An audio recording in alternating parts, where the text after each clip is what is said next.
Assalamualaikum warahmatullahi wabarakatuh. Abdi di dieu sareng rerencangan bade nerangkeun kawi Sunda nyaeta kawi manuk dadali.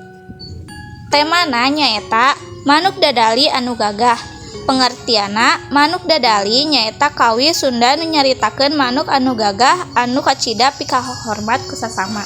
Asa ti kawi Sunda ieu nyaeta manuk Garuda anu bagja bisa ngahiji jeung rukun hirup babarengan jeung kabehna. Nada ti kawi ieu sing horeng bungah silih asu sasarengan jeung nu lain ngalambangkeun cinta damai antar makhluk. Amanat di kawi ieu nyaeta jadi makhluk hirup kudu silih rukun hirup sasarengan sareng saha wae, ulah silih pairi-iri, riributan jeung sajabarna.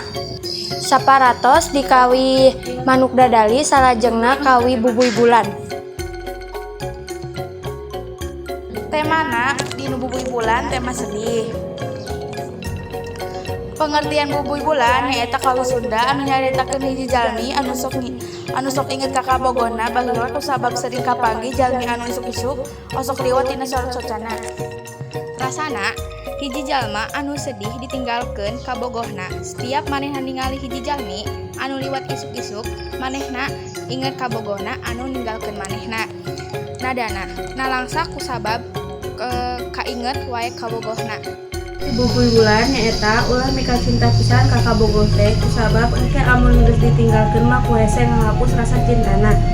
Satu wae keterangan ti sim kuring sareng rerencangan. Hatur nuhun. Wassalamualaikum warahmatullahi wabarakatuh.